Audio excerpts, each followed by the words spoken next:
Mukhang konektado ito mga kabayan sa sinasabi niya tungkol ito sa nagmahal na bayaran na kuryente ng Meralco.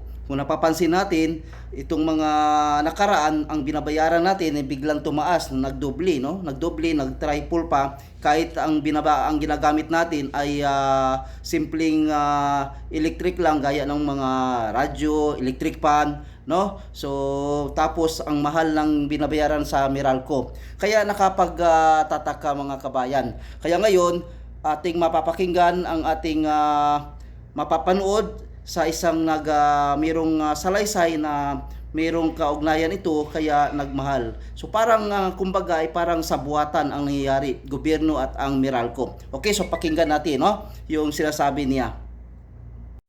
Oh, nabalitaan na ninyo na kaya ang taas ng kuryente natin, bukod sa nagnanakaw ang ibang government official, sila pala ang hindi nagbabayad ng kuryente at pinapatong sa system loss, at ito namang ungas na Meralco, tinotolerate kasi bumibida sa gobyerno para hindi rin magbayad ng tax.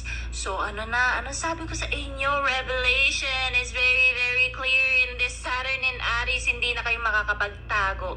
Ang kakapal ng mukha nyo, nagnakaw na kayo, nagsubi na kayo ng pera, ngayon pati kuryente ninyo, sa amin pa ninyo ipapabayad. Kayo kaya ang tumira sa kalsada para maranasan ninyo ang hirap ng walang sumusuporta sa inyong mga gahaman. Yun, narinig natin ang kanyang sinabi, no? So talagang parang totoo nga, no, sa nangyayari ngayon sa pagmahal ng kuryente ng Meralco na binabayaran natin. So dahil nakakagulat, nakakabigla, no, for the first time ito nangyayari sa buhay natin sa nakaraang administrasyon.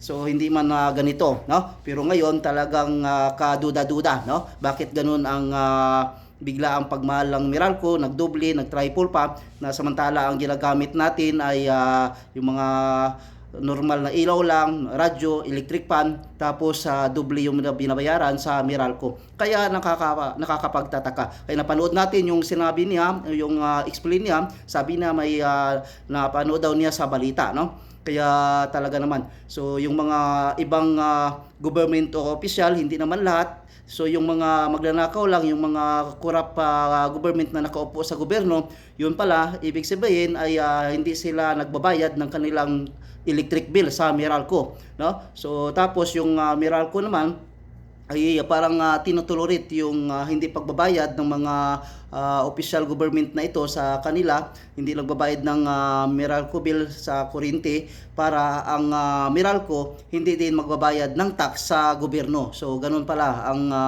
kung totoo ito, talagang malinaw sa atin ngayon sa palaisipan, no? So talagang tayong mga mamamayan, mga ordinaryong tao, ordinaryong mga Pilipino, ay sa atin napunta yung mga hindi nababayad ng kuryente, no? Kaya sa atin nagdoble, no, tayong nagiging kawawa tuloy. Kaya ngayon, tayong mga mahirap ay lalong naghihirap. Silang mga mayaman na nakaupo ay talagang hindi nababawasan ang kanilang yaman.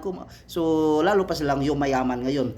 Ay talaga naman, no? So ngayon ay malinaw na napakinggan natin ang sinabi ng babae na yon, na ang mga taga gobyerno ng mga corrupt government hindi nagbabayad ng kanilang electric bill sa Meralco, tapos tinutolerate naman ng Meralco para ang Meralco naman hindi nagbabayad ng tax sa gobyerno. So yun ang malinaw.